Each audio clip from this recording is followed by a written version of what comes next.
Sant Nirankari mission के मुखी की गाड़ी हादसे का शिकार। माता सुदीक्षा की गाड़ी को स्कॉर्पियो ने मारी टक्कर। चालक फरार, माता सुदीक्षा सुरक्षित।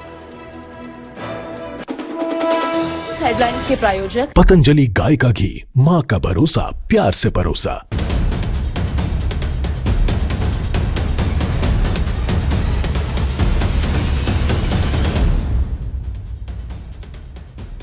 नमस्कार, स्वागत है न्यूज 18 पंजाब हरियाणा में। मैं आपके साथ कुलदीप भारद्वाज। हरियाणा प्राइम की शुरुआत करेंगे एक ऐसी खबर के साथ जिसमें अंधविश्वास है, अंधविश्वास के साथ ही तांत्रिक क्रिया है। बात करेंगे यमुनानगर की। यमुनानगर के कामी माजरा गांव से मासूम की कत्ल की गुत्थी सुलझाते हुए 5 महीने बाद एक ऐसा खुलासा हुआ जिसने सबको चौंका के रख दिया। यहां 4 साल के मासूम की उसकी ही बहन और जीजा ने बलि दे दी थी। तंत्र विद्या, अंधविश्वास और सत्ता की हवस ने एक मासूम की सांसें छीन ली।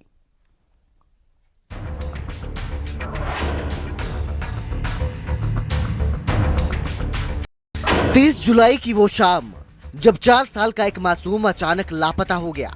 घर वालों की बेचैनी बढ़ती गई और कुछ ही घंटों बाद पुलिस को खेतों में बने एक ट्यूबवेल के पास उस मासूम की लाश मिली। यमुनानगर के गांव कामी माजरा से सामने आई इस वारदात की शुरुआत में किसी को अंदेशा तक नहीं था कि इस मासूम की मौत के पीछे खून का रिश्ता ही सबसे बड़ा कातिल निकलेगा।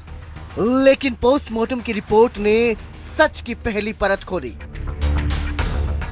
मासूम की हत्या गला घोंटकर और गर्दन तोड़कर की गई थी। जांच सीआईए स्टाफ 1 को सौंपी गई, जिसमें सामने आया कि जिस दिन मासूम लापता हुआ उसी दिन उसकी चचेरी बहन भारती ने अपने बच्चों का जन्मदिन बड़ी धूमधाम से मनाया। पूछताछ में पहले सब चुप रहे, लेकिन जब सबूत सामने आए और सख्ती बढ़ी तो सच खुद बाहर आ गया। भारती और उसका पति शिव कुमार दोनों ने मिलकर मासूम का अपहरण किया और उसे शमशान घाट ले जाया गया, जहां तंत्र क्रिया के नाम पर उसकी गर्दन तोड़कर बलि चढ़ा दी गई। देर रात कामी माजरा के शमशान घाट वापस गए और वहां इन्होंने तांत्रिक विद्या प्रैक्टिस करते हुए इस बच्चे की इस बच्चे का मर्डर कर दिया था। फिर इन्होंने इसकी बॉडी डिस्पोज ऑफ करने के लिए पांसरा में खेतों में एक ट्यूबवेल के नजदीक बॉडी को फेंक गए थे। पुलिस के सामने आरोपियों ने कबूल किया, उन्हें लगता था कि तंत्र विद्या की सिद्धि से वे ताकतवर बन जाएंगे। हत्या के बाद शव को ट्यूबवेल के पास खड्डे में फेंक दिया ताकि किसी को शक न हो।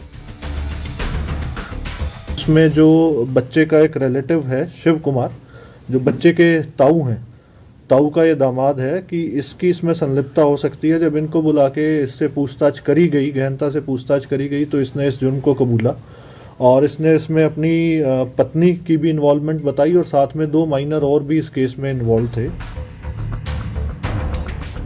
पुलिस ने पति पत्नी को गिरफ्तार कर लिया है, लेकिन यह वारदात सिर्फ एक हत्या नहीं, यह उस अंधविश्वास की कहानी है जिसने रिश्ते, इंसानियत और मासूमियत सबका कत्ल कर दिया। यमुनानगर से परवेज खान की रिपोर्ट, न्यूज 18 पंजाब हरियाणा।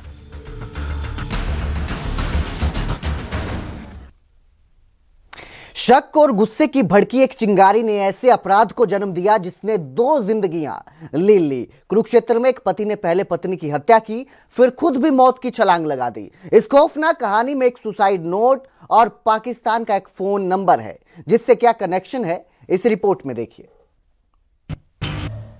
तो वहीं मुख्यमंत्री नायब सिंह सैनी आज गुरुग्राम दौरे पर हैं। हरियाणा विजन 2047 पर प्री बजट कंसल्टेशन मीटिंग में वो शामिल होंगे। इसके साथ ही सुबह 10:30 बजे गुरुग्राम यूनिवर्सिटी में एक बैठक में शामिल हुए। बजट को लेकर विभिन्न सेक्टर से सुझाव लिया जाएगा। सुझाव लेंगे नायब सिंह सैनी और सेक्टर 65 में सोवाका लैब का भी शुभारंभ किया जाएगा। इसके साथ ही डॉक्टर लाल पैथ लैब परिसर में इसका उद्घाटन होगा। वहीं दोपहर 2 बजे उद्योग, स्वास्थ्य, शिक्षा, IT संवाद होगा। ये जो पूरा दौरा है गुरुग्राम का रह रहा है सीएम नायब सिंह सैनी का, ये पूरा दौरा विकास रोड मैप तय करने पर फोकस रहेगा।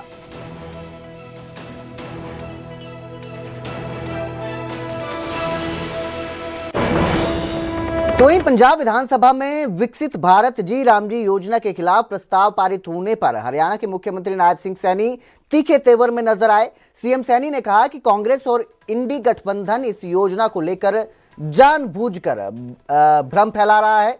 उन्होंने कहा कि विपक्ष को जब कोई ठोस मुद्दा नहीं मिलता तो झूठ का सहारा लिया जाता है। वहीं पंजाब विधानसभा में लाया गया प्रस्ताव उन्होंने पूरी तरह राजनीतिक बताया, जिसमें न आंकड़े थे और न ही तथ्य। मुख्यमंत्री ने साफ कहा कि ये योजना देश के करोड़ों ग्रामीण श्रमिकों और मजदूरों से जुड़ी है।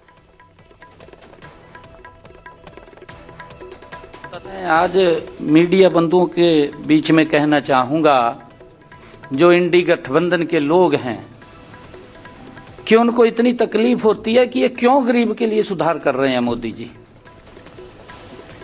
भाई आपके पास अगर कोई सुझाव था लोकसभा के अंदर रखना चाहिए था, कह देना चाहिए था। सुझाव तो है नहीं है, जवाब भी कोई नहीं है, वॉकआउट कर जाते हैं, भाग जाते हैं। अगर प्रदेश के लोगों की कोई बात रखनी हो आपके सामने विधानसभा के अंदर अपने आप वो प्रस्ताव लेकर के आते हैं, अपने आप भाग जाते हैं और उसके बाद फिर लोगों के बीच में जाकर के तरह तरह की अफवाहें फैलाते हैं। भाई आपके पास अगर कोई सुझाव था लोकसभा के अंदर रखना चाहिए था, कह देना चाहिए था। सुझाव तो है नहीं है, जवाब भी कोई नहीं है, वॉकआउट कर जाते हैं, भाग जाते हैं। अगर प्रदेश के लोगों की कोई बात रखनी हो आपके सामने विधानसभा के अंदर अपने आप वो प्रस्ताव लेकर के आते हैं, अपने आप भाग जाते हैं और उसके बाद फिर लोगों के बीच में जाकर के तरह तरह की अफवाहें फैलाते हैं। अब कांग्रेस और इंडी गठबंधन के लोगों के चेहरे को और उनके चरित्र को प्रदेश के लोग भी, देश के लोग भी समझ रहे हैं। दुष्प्रचार की इस कड़ी में ताजा उदाहरण देखने को मिलता है। 30 दिसंबर को पंजाब विधानसभा में एक प्रस्ताव पारित किया गया और प्रस्ताव जिसमें जो उन्होंने रखा है ना तो कोई आंकड़ा दिया, कोई आंकड़ा भी नहीं है उसके अंदर और ना ही कोई तथ्य था। गुमराह करना है और गुमराह करके लोगों के बीच में एक झूठ फैलाना है। हमारे जो मनरेगा के श्रमिक हैं, क्योंकि कांग्रेस झूठ फैलाने में तो माहिर है। जब कोई कहने के लिए कुछ नहीं मिलता, अगर किसी योजना में सुधार किया जाता है, उस सुधार की भी कांग्रेस यूपीए को तकलीफ होती है, इंडी गठबंधन को तकलीफ होती है और ये तकलीफ होती है। मैं आज मीडिया बंधुओं के बीच में कहना चाहूंगा, जो इंडी गठबंधन के लोग हैं कि उनको इतनी तकलीफ होती है कि ये क्यों गरीब के लिए सुधार कर रहे हैं मोदी जी। जो इंडी गठबंधन कांग्रेस के लोगों ने एक झूठ फैलाने की कोशिश की जा रही है, विकसित भारत जी राम जी, इस योजना को लेकर के, क्योंकि बड़ा दुष्प्रचार इसको लेकर के किया जा रहा है। ये योजना मनरेगा, फिर इन्होंने नाम चेंज किया नरेगा। आदरणीय प्रधानमंत्री जी ने अब इसके अंदर बड़ा सुधार किया है। मैं इंडी गठबंधन के लोगों को यह भी कहना चाहूंगा कि आप मनरेगा के बारे में देश के श्रमिकों को बताएं भी हमारे समय में क्या क्या उनको फैसिलिटीज मिलती थी, क्या क्या भ्रष्टाचार होता था, कैसे उन तक पैसा नहीं पहुंचता था। वो बताने का उन्हें भी काम करना चाहिए, नहीं तो हम बता देते हैं अभी क्या उनके समय के अंदर होता था। तो वहीं पानीपत में संत निरंकारी की सतगुरु माता की गाड़ी दुर्घटनाग्रस्त हुई। नेशनल हाईवे 44 मोलथल फ्लाईओवर पर यह हादसा हुआ। तेज रफ्तार काली स्कॉर्पियो ने गाड़ी को टक्कर मारी। मुख्य सुरक्षा अधिकारी के बयान पर केस दर्ज किया गया है। माता सुदीक्षा महाराज सुरक्षित हैं। ये बड़ा हादसा टला है। तो ये हादसा सामने आया है जहां पर निरंकारी मिशन की सतगुरु माता की गाड़ी दुर्घटनाग्रस्त होती है और इस दौरान एक काली स्कॉर्पियो जो है गाड़ी को टक्कर मारती है। फिलहाल केस दर्ज कर लिया गया है। वहीं माता सुदीक्षा महाराज इस हादसे में सुरक्षित है।